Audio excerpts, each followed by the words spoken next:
All right, so being someone who was raised, among other things, in religion, but is deprogrammed out of it, I got to talk about this. My parents brought me up in the Presbyterian church, which is pretty middle of the road, moderate when it comes to Christianity. So it wasn't like, fire and brimstone.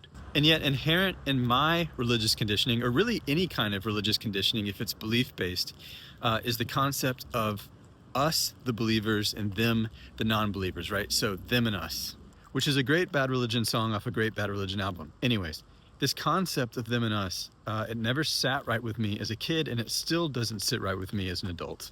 Because it creates separation that isn't really there, much like politics. This is something that kids know and adults forget. That beliefs and identities create separation and suffering. But the question I want to ask and answer today is why? Why do adults forget this? Because for the last month or more, I've been watching what from the inside of the Christian paradigm or worldview probably looks like the preparation of Jesus coming back or something. But from the outside of it, looks like a huge trauma response accompanied by religious psychosis, which I can tell you from my experience of deconstruction is exactly what happens when your worldviews, belief systems, and identities get challenged by reality.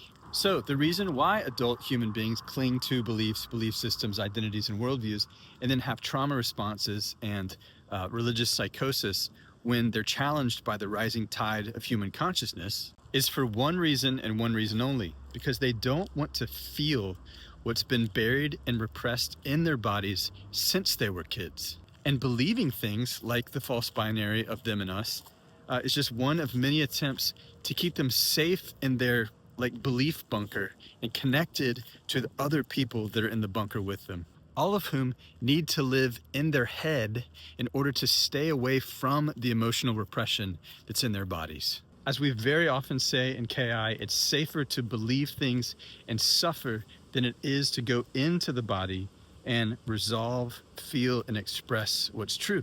And this applies across the board, by the way. It's not just religious beliefs.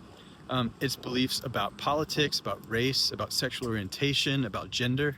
People get stuck in them on all quote unquote sides in order to avoid their buried and repressed emotions. Beliefs are for emotional safety, not truth. And I know this because I've done the work of deprogramming and resolving emotional repression, and I've worked with thousands of other people who've done the same thing, and it's always the same process. Challenging your own beliefs in order to resolve your emotional repression and suffering. Not challenging others' beliefs and not landing on your own and claiming, these beliefs are true and all the other ones are false. That'll keep you in emotional repression, separation, and suffering. See? All beliefs, belief systems, identities, and worldviews serve the same purpose and lead to the same emotional freedom when challenged, right? So it's equal opportunity destruction.